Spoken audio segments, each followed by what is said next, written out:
नमस्कार मित्रांनो, या चॅनलवर तुमचं सर्वांचं स्वागत आहे. कथेला जास्तीत जास्त लाईक करा, शेअर करा आणि चॅनलला सबस्क्राईब करा. चला तर मग कथेला सुरुवात करूयात.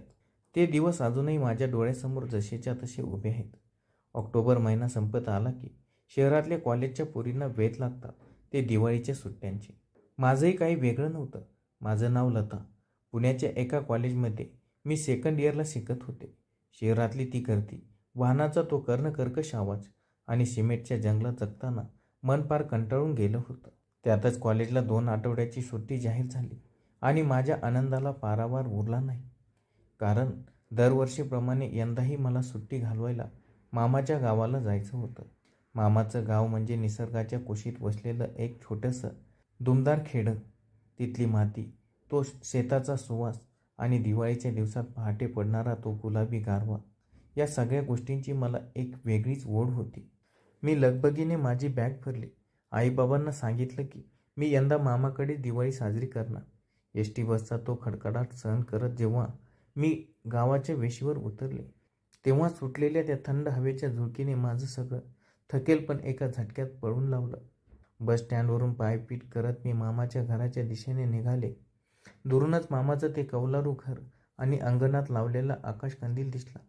घराच्या पुढच्या अंगणात मामी सडा रांगोळी काढत होती. मला पाहताच तिच्या चेहऱ्यावरचा आनंद गगनात मावेनासा झाला.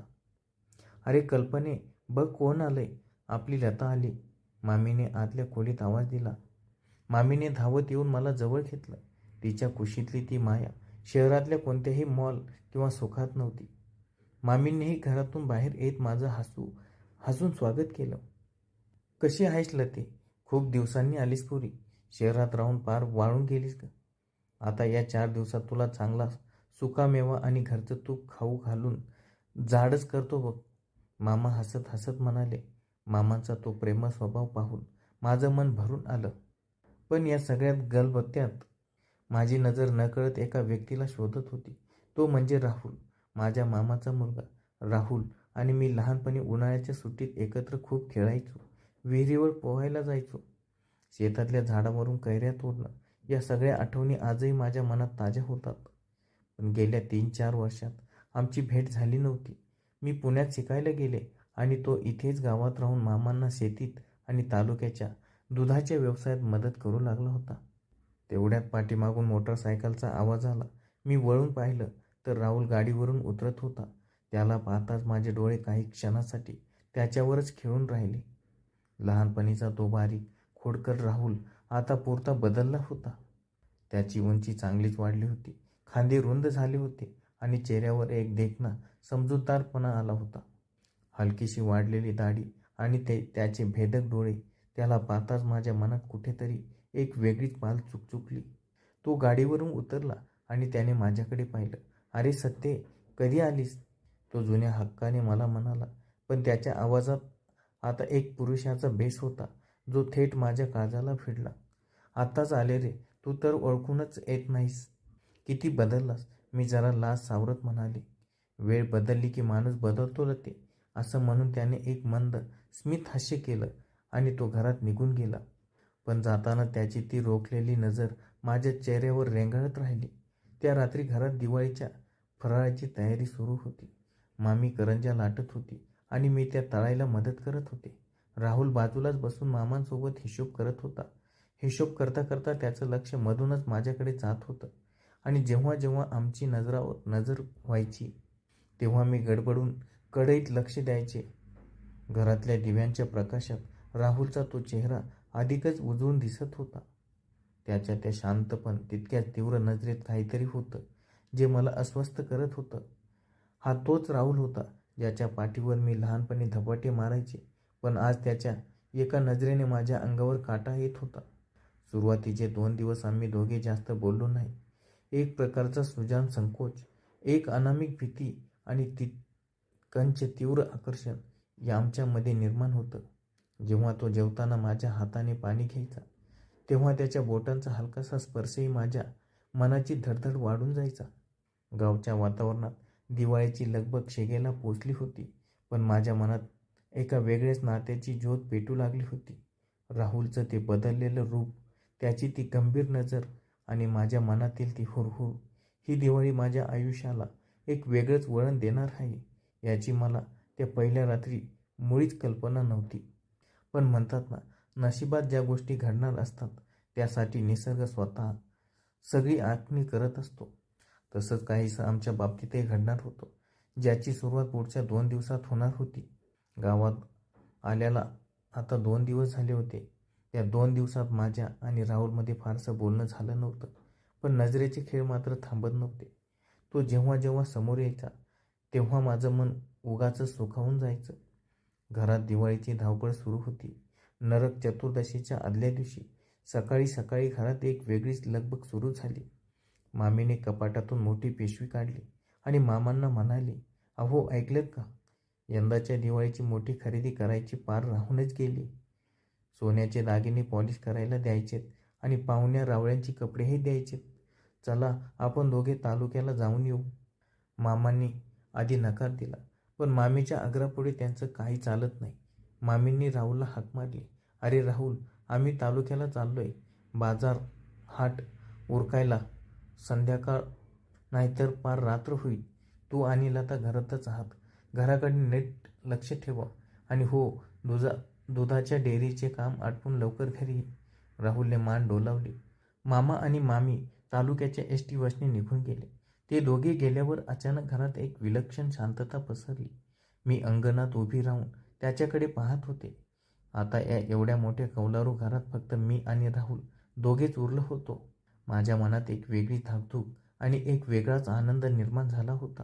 राहुल त्याच्या गाडीची चावी घेऊन डेअरीच्या कामासाठी निघून गेला. जाताना तो फक्त एवढंच म्हणाला, लता, मी तासाभरात येतो. दरवाजा आतून लावून घे. तो गेल्यावर मी घरात आले आणि दरवाजा घट्ट लावून घेतला. दुपार होत आली होती. ऑक्टोबरच्या उन्हाचा चटका जाणवू लागला होता. मी स्वयंपाकघरात गेले आणि रात्रीच्या जेवणाची पूर्वतयारी करू लागले. डाळ तांदूळ निवडता निवडता माझं लक्ष सारखं घड्याळाकडे जात होतं. तो कधीही येईल याच विचारात मी गुंतले होते. तेवढ्यात बाहेर मोटरसायकलचा ओळखीचा आवाज आला. माझं हृदय जोरात धडधडू लागलं. मी लगबगीने जाऊन दरवाजा उघडला. राहुल समोर उभा होता. उन्हामुळे त्याचा चेहरा थोडा लाल झाला होता आणि कपाळावर घामाचे थेंब जमा झाले होते. त्या अवतारात तो अगदीच रुबाबदार दिसत होता. खूप ऊन आहे ना बाहेर? मी त्याच्याकडे पाहत विचारले. हो, आज जरा जास्तच उकाडा आहे, असं म्हणत तो घरात आला आणि त्याने हॉलमधला पंखा चालू केला. तो सोफ्यावर बसला आणि डोळे मिटून पाठीमागे डोके टेकवलं. त्याचा तो थकलेला चेहरा पाहून मला राहवलं नाही. मी स्वयंपाकघरात गेले आणि तांब्यावर थंडगार पाणी घेऊन त्याच्यासमोर उभे राहिले. त्याने डोळे उघडले आणि माझ्याकडे पाहिले. पाणी घेत असताना त्याच्या बोटाचा उबदार स्पर्श माझ्या हाताला झाला. तो स्पर्श इतका जिवंत होता की माझ्या अंगावर काटा आला. मी लगेच मागे सरकण्याचा प्रयत्न केला, पण त्याने माझा हात धरला. लता, खूप काम करते सकाळपासून, थकली असेल ना? थांब, मी तुला मदत करतो. तो अगदी हळू आवाजात माझ्या डोळ्यात डोळे घालून म्हणाला. त्याचा तो बेस आवाज ऐकून माझं मन वितळू लागलं. नाही रे राहुल, मला सवय आहे. तू आराम कर ना, खूप दमलायस. मी खाली पाहत माझा हात सोडून घेण्याचा प्रयत्न करत म्हणाले, पण तो ऐकला नाही. तो सोफ्यावरून उठला आणि माझ्यासमोर स्वयंपाकघरात आला. मी भाजी चिरत होते आणि तो माझ्या अगदी शेजारी उभा राहून मसाल्याचे डबे काढून देत होता. स्वयंपाकघर छोटं असल्यामुळे आमचे शरीर वारंवार एकमेकांना घासली जात होते. प्रत्येक वेळी त्याचा स्पर्श झाल्यावर माझ्या छातीची धडधड इतकी वाढत होती की मला भीती वाटत होती की त्याला ती ऐकू जाईल. लता, तू पुण्यात गेल्यापासून खूप बदललीस. पूर्वीसारखी भांडत नाहीस माझ्याशी. आता फार मोठी झालीस का? त्याने हसत हसत मिश्किलपणे विचारले. असं काही नाही रे, माणूस वयानुसार बदलतोच ना. मी भाजी चिरताना चाकू सांभाळत म्हणाले. हो, बदलतो तर खरा, पण हा बदल खूप सुंदर आहे. राहुलने माझ्या अगदी जवळ येत माझ्या कानापाशी येऊन हळूच सांगितले. त्याचे ते गरम श्वास माझ्या मानेवर पडले आणि माझ्या हातातला चाकू खाली पडला. मी दचकून त्याच्याकडे पाहिलं. आमच्यातलं अंतर आता फार संपलं होतं. त्याच्या डोळ्यात एक अनावर झालेली ओढ स्पष्ट दिसत होती, जी मला एका वेगळ्याच विश्वात नेऊन चालली होती. घरात कोणीच नव्हते आणि तो एकांत आम्हा दोघांना एकमेकांच्या आणखी जवळ आणत होता. स्वयंपाकघरात माझ्या हातातून चाकू खाली पडला आणि माझ्या काळजाचा ठोका चुकला. राहुलने खाली वाकून तो चाकू उचलला आणि ओट्यावर ठेवला, पण तो मागे सरकला नाही. तो माझ्या अगदी समोर उभा होता. त्याच्या आणि माझ्यामध्ये जेमतेम काही इंचाचंच अंतर उरलं होतं.